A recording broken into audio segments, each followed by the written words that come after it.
All three for your winner by unanimous decision. And the new WBC Super Lightweight Female Champion of the World from Chicago, Illinois, Jessica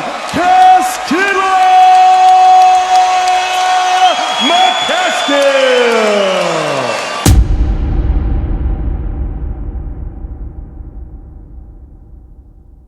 I grew up in Belleville, Illinois, and that is about 20 minutes outside of St. Louis, Missouri. This is the first house I remember as like, I don't even know how old I was. It was like kindergarten or something, toddler, tiny.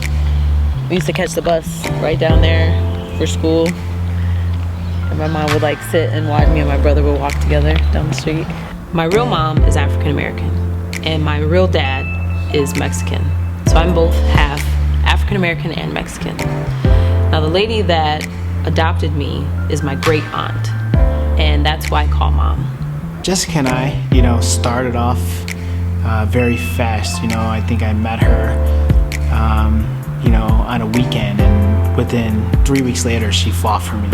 So I think the whole time that we got to know each other, like for 4 years, I felt like I didn't, know much about her background. And this time around, since we won the world title, I wanted to take a break and, go back and get to know her, get to know where she came from. Gives me a better understanding where she gets her drive, where she gets her that will, and what makes her tick. And I wanted to see everything firsthand. After that house, we moved to Weatherstone. I don't know why we moved. But this is where the decline happened. Everything just kind of started to drift downward. From there, my parents got divorced, and things just started to look different in the house. There were less lights on, there was less furniture here and there, and then eventually we just, we weren't there anymore. Like stuff started to kind of not be in the house. I guess she was like moving things out, and we were getting McDonald's for breakfast every morning, and we weren't watching TV. We had like a radio powered by battery, and I'm just like getting McDonald's every day. And then we would get on the bus would come like right out here in front and pick us up and drop us off right here, and just kind of we're still trying to just live life, and then like boom, everything changed real quick. From Weatherstone, we moved into the back of a church that we were attending at the time. So we go from a house where there are 4 bedrooms, dining room, living room, den, the whole shebang, and then we end up in a 1-room place for 2 adults and 2 kids. We went from living large to living in the back of this church, like a super tiny room, probably the size of somebody's like master bedroom. Like all 1 bed type, or like 2 beds, or like how does? It was like one. I think it was like a pull-out, like sofa bed kind of thing. Yeah. So like, just people would just like share space. Yeah. And so like we used to like clean the church and like help out, like try to, I guess, earn our keep more or less, but do what we could. We just kind of did whatever we had to do to make it through, and we stuck together as a family. There were a lot of realizations and a lot of things that just made me grow up a lot faster. There's a lifestyle that you're living that your friends aren't living, and things that you're doing or that you have to do or you have to maintain that your friends don't even think about. But it was something that definitely made me stronger as a person growing up, and one of those things where I figured if I can get through this, especially as a young child, I can get through anything. It just kind of feels like a really small piece of my past now. Right, like even coming back here, it shouldn't be negative necessarily, but it could be like a goodbye, like, because moments like living in a tiny bedroom with 4 people, 5 people, like, is why you're wearing the belt. Yeah. Can you imagine if you were living in a big, beautiful home and silver spoon all my life? Yeah, you probably would have never fought. That's probably for sure, almost guaranteed. But I had like a plastic spork in my mouth. For sure. So this is the back of the church. Yeah. So what went down? Like how does this like play its part in your life? So like we would park here, and then we would go in the back door, and then like that was like the furnace room, and then right off of that was the little pocket of a room that we used to live in. There was just space and room to sleep. There was like I remember we had like a couch that kind of like surrounded the border, and of course that was where the pullout was, and then there was like a little pantry in there. So we didn't have a refrigerator. We might have had a microwave, I don't remember, but for breakfast it was like cereal with evaporated milk. You like pop the can and like mix it with water or something, and it was just like, it was weird. But do what you gotta do to survive, right? some of the highlights would be when like another family and my godmother, they would be like, let's go out to dinner, like after church when everybody's here, let's go out Ponderosa or Old Country Buffet, and it'd be like, yeah. Yeah. So those are like the little things that I hold on to that were really awesome at the time, and so I choose to remember that than I guess some of the bad times, Yeah. So this was us getting on our feet, and it probably doesn't look like that for what it looks like, but move out of the back of the church into duplex and shared a room with my brother. Those horror stories. Yeah. Fighting over everything. So there's 2 kids and just your mom? There was the 2 of my older brothers were here for a while, and then the older one went to the army. Mm-hmm. So then it was me and my big brother that was closer in age with me and my mom. This was a rough neighborhood back in the day. Like, there were like gangbangers in the church parking lot every night, and we would just kind of joke about, don't wear all red or don't wear all blue when you go outside, but it was kind of not a joke. People got shot at.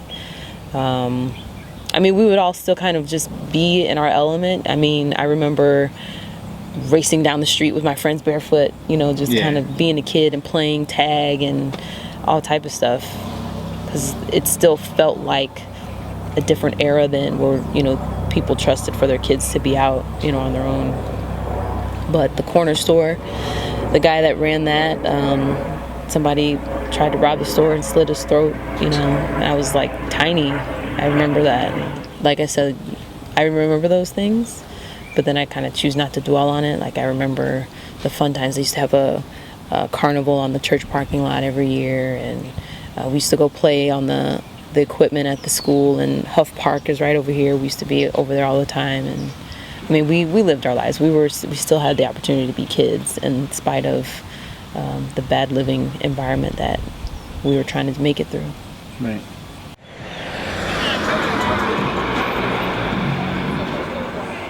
I feel like this was the first place to ever push me to be somebody, like take responsibility for your actions, good or bad. And I think this place was a lot more adult for me as a kid. And I had gone through so many things as a kid that I was like a lot faster than some of the kids that I was, with. Just like the extra steps that the teachers took, like they had a competition amongst the schools for like a free throw contest, and I ended up winning out of like all the girls here, and my 6th grade teacher drove me. Like, we didn't have a car at the time, or somebody was working, so she picked me up from my house, which was right down there, block away, and she took me, and I competed, and she got me McDonald's afterwards, and just, she would just like reassure you that you're doing good things. So right. Everybody knows Mrs. McHugh. Mrs. McHugh was like legendary. Yeah. She passed a handful of years ago, but everybody knew Mrs. McHugh. She was definitely a leader. Yeah, leader. And not only like was she a leader, but she pushed you to be a leader. If she saw it in you, she would like pull it out of you and slap you around if she had to, just like to wake you up. And do you think she would remember you if she was around today?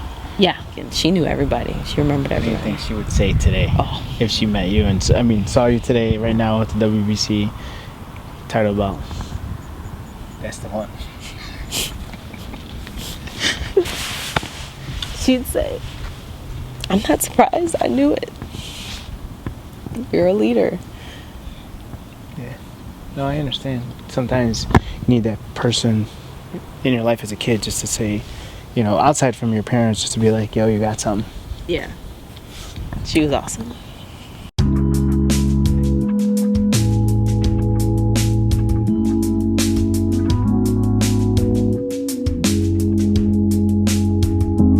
So this is Belleville Township High School East.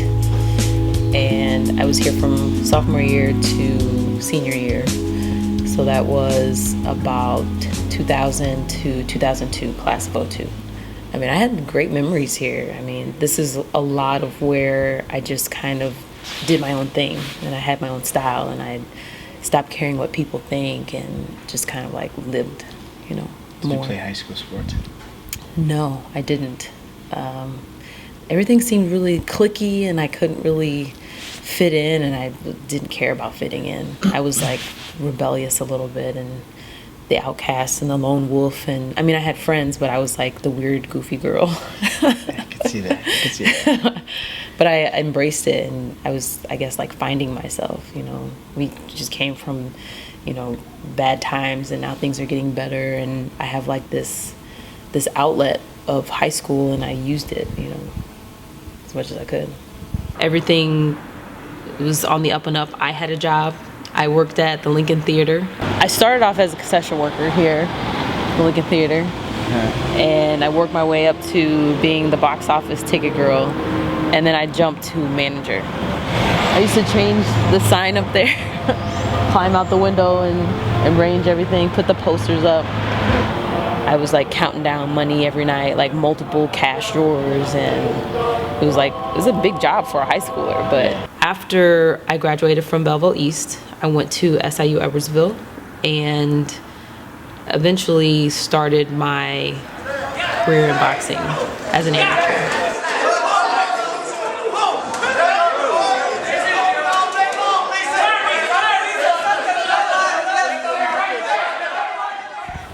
Pagedale Athletic Club, Pagedale Boxing Club, and they pretty much saw something. And I mean, I had the work ethic to stay, but I was like one of two girls here. The other girl was like maybe 112, where I was like 154, fighting at 154. And we just like worked with the guys, and just that helped us to stay sharp and to get stronger. And I was a brawler, and they let me brawl. So that's... Was female boxing even a thing here? Or no, not at all? Barely. I mean, you would see people that weren't even serious about it. So you would fight somebody one time and you would like never see them again. Yeah. It was very easy to happen.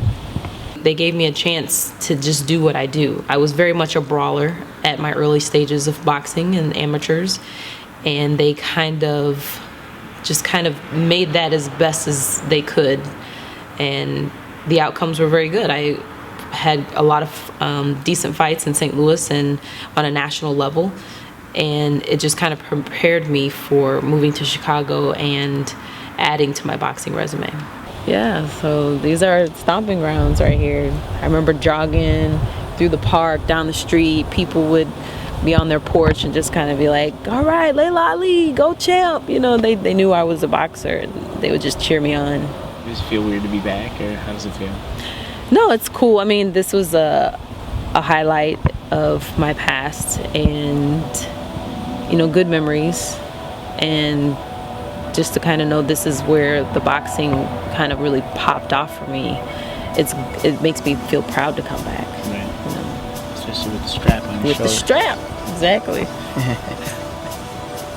And that was the last gym that I worked out in before I went to Chicago. I moved to Chicago, Illinois for a job, and when I moved here, I didn't really know anybody here. I had maybe 2 friends that I knew from college, and that was it. It took about 9 months for me to find Body Shop Boxing Club. All of the clubs that I contacted either didn't call me back, they were not in a boxing gym, they were more of an MMA gym, or they were not a place where you could actually spar or hit people. And of course, I was trying to hit people. So the first time I saw Jessica fight was actually, she was sparring. She came to my gym. She asked for help, get ready for a fight. and I put her in there with one of the girls in my gym that was currently doing well, and she was a Golden Glove champion, and Jessica dropped her with, I believe, a body shot. You know, it got my attention right away. You don't see a lot of knockdowns in amateur female boxing. So, you know, I wanted to explore that. I wanted to figure out what else she can do and what she was willing to do to take her amateur career to another level. After finding the gym and training and starting with some fights, things just went really fast, and he told me they would be. He just said that my specific career would probably be a lot faster than anybody else's. We had a couple Golden Glove fights. We went to the all-female national Golden Gloves in Florida, and we started to see the difference in the girls that I had been fighting for a couple of years and me. And some of those girls seemed to be on the same level, on the same page as day one, and I was knocking girls out in 30 seconds. So we knew we were ready.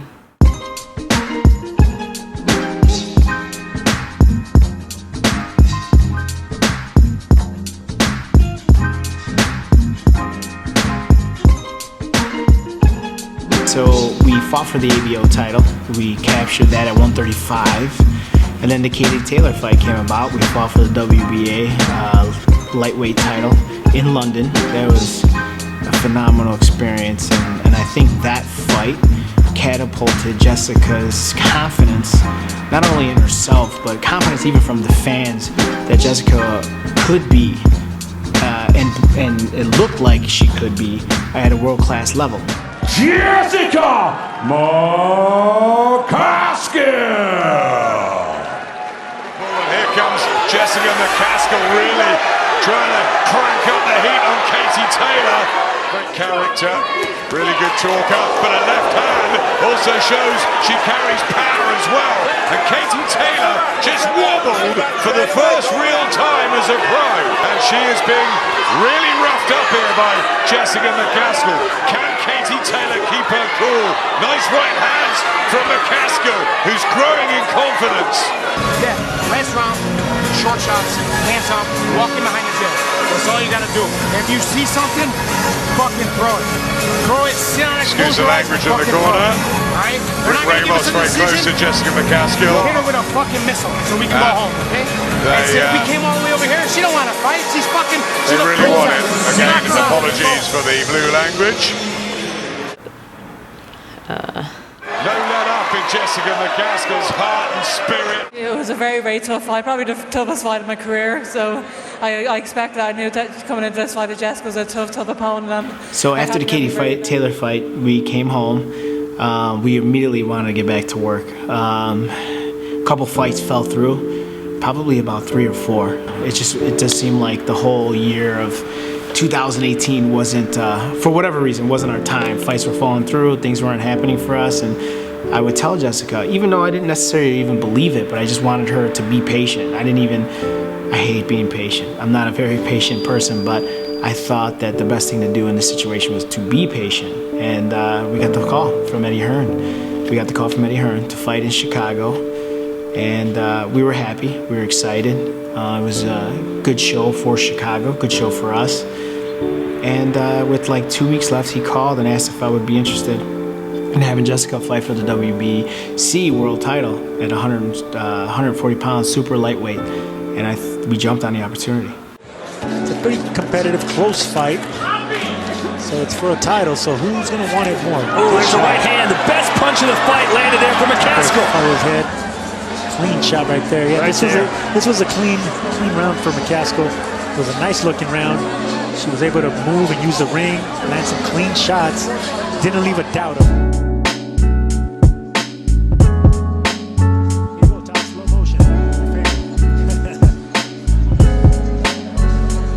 There's that uppercut and the temple shot. McCaskill starting to take over this fight.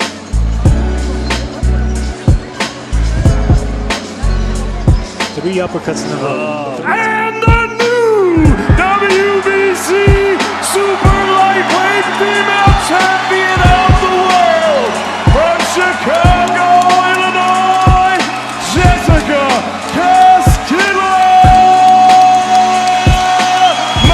McCaskill.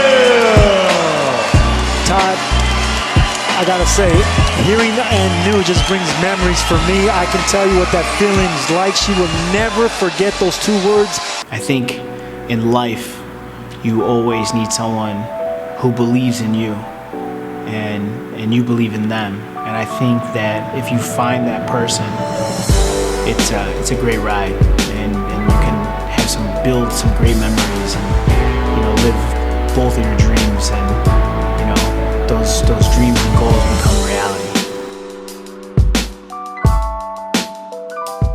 I'm very, very proud of Jessica. She's done everything I said, and I wasn't 100% sure I was right, but I just had a gut feeling that if we did things a certain way, that we would be where we were at. And I'm very, very proud of her, and I'm very, very excited to see what the future holds. Looking back at where I've come from, where I started, where my boxing started, the things that I've been through, the things that I've been able to overcome, it's pretty remarkable for anybody to go through those things. I know there's people out there that have similar stories to mine, and I think those people are remarkable as well. I'm just very thankful that God has brought me through those things and to where I am today, and we're not done yet.